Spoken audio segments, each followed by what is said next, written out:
Hello everyone, welcome to my channel. আজকে বাইরে বেশ ঝিরিঝিরি বৃষ্টি পড়ছে আর প্রচণ্ড হাওয়া। আমার ইচ্ছে করছে কিছু ভাজা খেতে, কিন্তু ননভেজ। ফ্রিজ খুলে দেখি ওখানে চিকেন ব্রেস্ট রয়েছে। ব্যাস, চিকেন ব্রেস্টে কিমা বানিয়ে নিলাম। দুটো আলু সেদ্ধ করে আমি চিকেন কাটলেট বানিয়ে নিলাম। এবার এই চিকেন কিমাটাকে পেঁয়াজ, রসুন, আদা বাটা, কাঁচা লঙ্কা, লবণ, হলুদ, জিরে ধনে বাটা আর গরম মশলা দিয়ে হালকা ভেজে ওর মধ্যে সেদ্ধ আলুগুলো দিয়ে একটা মাখা মাখা করে পুরের মতো বানিয়ে নেব। আমি এক পেটুক আর ভেতো বাঙালি। মাঝে মাঝেই মাথার পোকাটা যখন নড়ে যায় তখন মনে হয় এটা খাই সেটা খাই। বাইরে গিয়েও তো খাওয়ার উপায় নেই, তাই নিজেকে বাড়িতে বানিয়ে খেতে হয়। আমার বাড়ির লোকেরাও মাঝে মাঝে হেল্প করে, কারণ এই পাগলামোর জন্য ওদেরও মাঝে মাঝে ভালো মন্দ খাবার জোটে। নয়তো প্রতিদিনকার মতো ডাল ভাত আর মাছের ঝোলই খেতে হয়। এবার এই চিকেনগুলোকে ভালো মতো ভেজে নেব। আমি সব ইনগ্রেডিয়েন্টসগুলো এখানে একসাথে দিয়ে সব একসাথে ভেজে নেব। আমি পুরো প্রসেসটা আপনাদের দেখিয়ে দিয়েছি। বানানো ভীষণই সোজা, ইচ্ছে করলে অনায়াসে বাড়িতে বানিয়ে নেওয়া যায়। এই চিকেনের কিমাগুলো অলরেডি জল ছেড়ে দিয়েছে। জলগুলো শুকিয়ে নিয়ে তারপরেই কিন্তু আমি এর মধ্যে আলুটা মেশাবো। আলুগুলো আমি হালকা হালকা ভেঙে দিয়েছি, কিন্তু এখন পুরো আলুগুলো স্ম্যাশ করে আলু আর চিকেনের একটা এরকম মাখা মাখা তৈরি করে নেব। আমার এক পাগলামোর কথা বলি। আমাদের এখানে তো স্যাটারডে সানডে ছুটি। একদিন ফ্রাইডে বসে বসে টিভি দেখছি। 12টার সময় হঠাৎ করে মাথায় এলো কি আমি আলু ভাজা খাবো। সে 12টার সময় আলু কেটে আলুটাকে ভেজে তারপরে ওটা খেয়ে আমার মনে শান্তি হলো।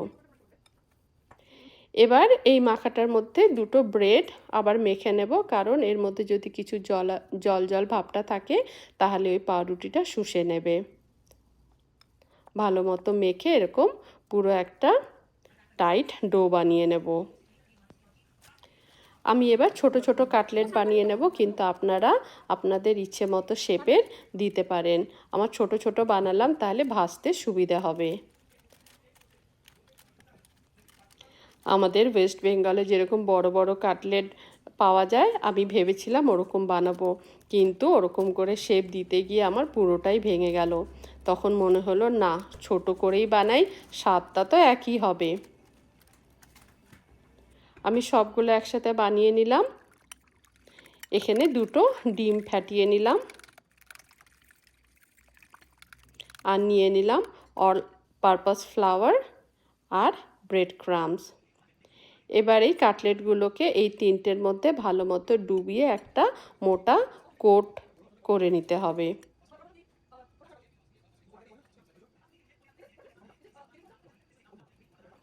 আমার বাড়িতে সব রকম ইনগ্রেডিয়েন্ট সব সময় পাওয়া যায়। বাড়িতে আমার বর সব কিছু কিনে এনে দেয়, কারণ আমার পাগলামোর তো কোনো মাথা মুন্ডু নেই। রাত্রে 12টার সময় বলবো এটা খেতে ইচ্ছা করছে, ওটা খেতে ইচ্ছা করছে। তাই বাড়িতে সব রকমেরই জিনিস রাখা থাকে। সে ইন্ডিয়ান খাবারের জন্যই হোক, বা চাইনিজ খাবারের জন্যই হোক, বা আমেরিকান খাবারের জন্যই হোক। আমার সবগুলো কোট করা হয়ে গেছে। এবার এগুলো কিন্তু ডিপ ফ্রাই করতে হবে। তেলের কথা ভাবলে একদম চলবে না। এই চিকেন কাটলেটগুলো বানাতে বানাতে মনে হচ্ছিল চিকেনের বদলে যদি মাটনটা হতো, কি মজাই না হতো খেতে। নেক্সট টাইম ভাবছি আমি মাটন কিমা দিয়েই মাটন চপ বানাবো, মাটন কাটলেট। এবার এটা ভীষণ কম আঁচে এপিট ওপিট করে ভেজে নিতে হবে। কম আঁচে করলে ক্রিস্পিনেসটা খুব ভালো হয়।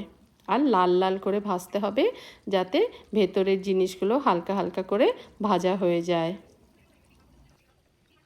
আমার ভাজা হয়ে গেছে। এবার এটা ন্যাপকিনের ওপরে তুলে নিলাম। যতই হোক হেলথ কনসিয়াস তো একটু থেকেই যায়।